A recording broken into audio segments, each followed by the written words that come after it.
మాలలతో చాచి విరచాచులతో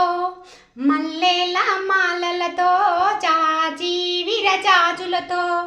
జగదేక మాతను కొలిచి జయ